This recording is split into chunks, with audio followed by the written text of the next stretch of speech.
Former chairperson, Speaker, njagala okwongera okwebaza Vice Chairperson olwa motion eno. Wakitiibwa Speaker sir,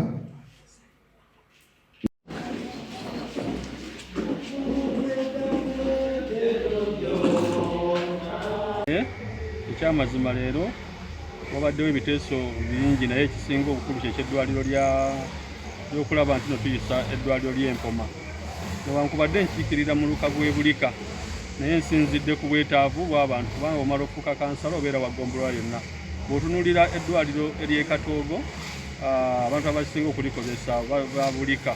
N'olwekyo tekiba kya bwenkanya okubeera nti ate tubadde tuyinza okutongoza eddwaliro ly'e Bulika newankubadde lyerimu ku malwaliro agalina ebisaanyizo byonna, ettaka weeriri, toyireti zonna weeziri, n'obuyonjo bwonna weebuli, naye tusazeewo tutongoze Nnama olw'obwetaavu nga bw'otunuulira abantu baffe okuva e Namubiru okuva e Kasenge kiba kirungi nnyo baba nga ate tutongozeza eddwaliro nawo ne tubasobola okufuna obwetaavu oba obuweereza obulungi. ekitya baffe betubadde nabo beebo abakyaliwo. Abaana baffe bakola bulungi ebibuuzo tetwawira mutundu ebirala tekyabadde waffe nama. Tewabaddewo ngamba nti waliwo omwana gwe baakutte ng'alina ebibuuzo byaki ebyenjawulo. So twebaza olw'ekyo nti bahedikya bakoze okwabwe. Ate namwe abazadde kiraga nti mwawaddeyo obuvunaanyizibwa olw'abaana baffe bano okukola ebibuuzo. Tetwafunye embeera nti abazadde basasula naye abaana tebakoze biki, tebakoze bibuuzo. Ebola bulwadde bwe buli. Abaana baffe bwe baafiira amasomero teri mwana yaddayo nga oba yali afunye ku bulwadde bwaki bw'Ebola. So netusaba amasomero gano amu n'abazadde let's observe the SOPs.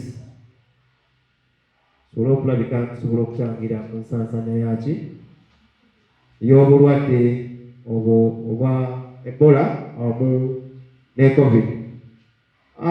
Ku ssente zaffe eza DDEC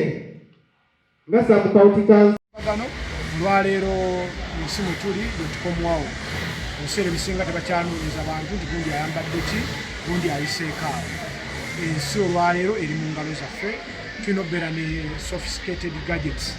WhatsApp, oli ku email. So ensonga eyo nkulu nnyo, tuli mu nsi etambula. Olwaleero wetaaga okunyumya n'omuntu ali e Germany, ali e Italy. So ensonga eyo nkulu nnyo era twebaza Honorable Council kubanga omuganda bwagamba nti okutambula kulaba okudda ku dunia.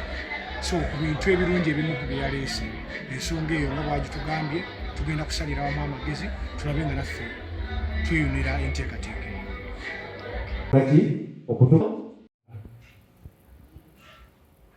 obaolyawo nekirabye nga kyakugezaako kulinnyirira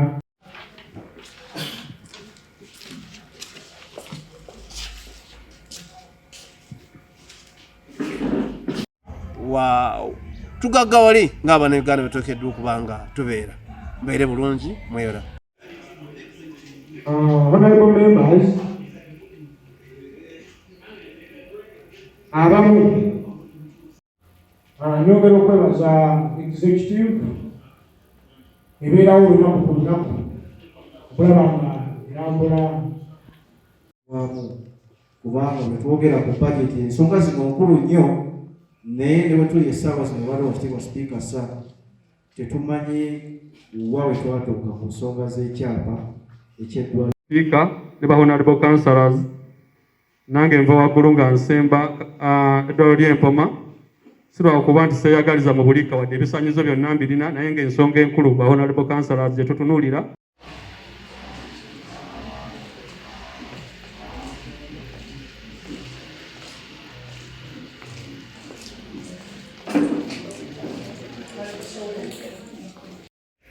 musobola okubikola mu regulation baziyite ennambika oba ziyite ennambika ne tubeera nga tugabana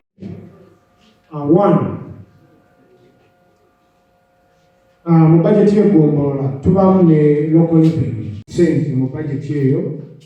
oluusi nga vooti erina ku local revenue netugula ettaka liddo sobola okulobinga awalala naye honalebo ika solomoni ayogedde ku nsonga nti twalina ekifo ekyawo nti baali baatuwa ettaka ku forest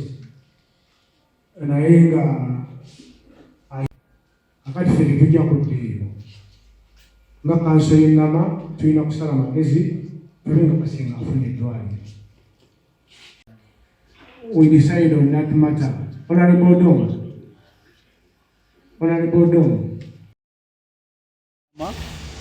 Nze no kibadde nga kinnuma ebbanga lyonna okulaba nga ekituufu omuluka gw'Empoma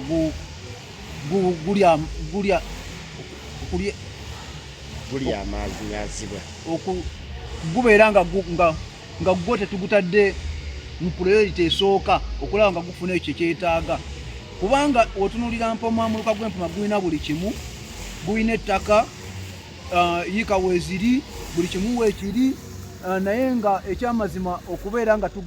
tulabako eddwaliro ery'omulembe erisobola okuweereza abantu baffe tetukola ki omukisa teguliiwo so ndaba nga kyamaanyi nnyo abantu baffe kye babadde beetaaga ensaaviisi empeereza ey'omulembe okulaba ng'ebeera mu muluka gwaffe ogw'Empoma kintu kyamaanyi nnyo era kigenda kutumbula ebyobulamu mu ggombolola lyaffe.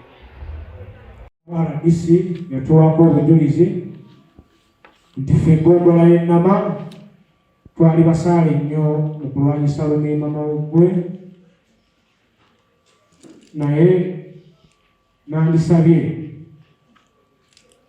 ne mu kulwanyisa Ebola tubeere basaale nnyo okulaba nga tatutugumbulako bantu baffe tubeere nga abantu bategeeza ebituufu biki bye bayinza okukola era awo nja okusabira sub-county chief mu nteekateeka zonna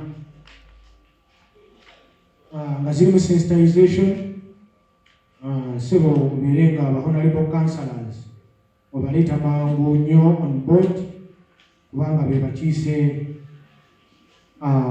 abatuusa amawulire amangu ku bantu.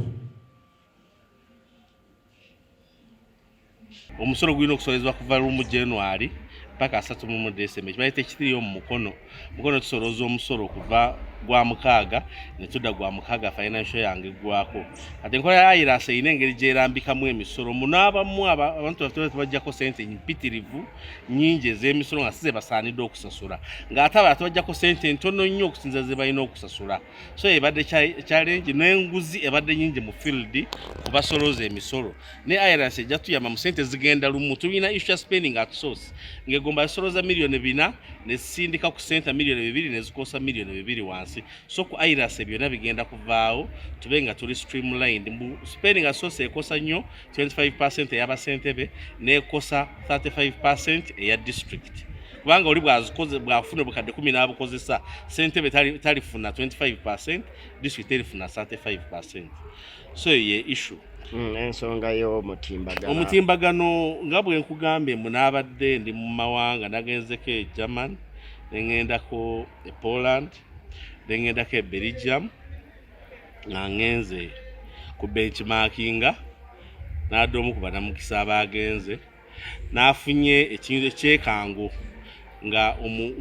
bamaze okupresentinga waliwo owe Tanzania yapresentinze nga nze nzirako netanga okupresentinga Mukono district eyina website nga nelo local government zone 16 ezikola Mukono district local government nga tekuli n'emu eyina website woolabira abakulembeze woolabira ebintu bye balina okukola woolabira activities ezikoleddwa nga ne council erimu abantu 43 waddeko omuntu Reverend Dr.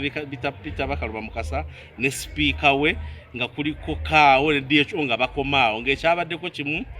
kwaddeko entalo ze Kasawo na chief Managala Town Council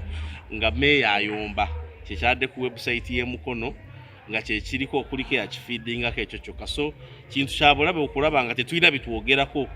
mba activities zonna ezibeera mu council tulina okuba nga tuziteeka ku mutimbagano ne zibeerako naye nze nga minister wa finance planning and administration genda ku level endala eddako kutandika n'omwezi ogujja January tugenda kufuna information officer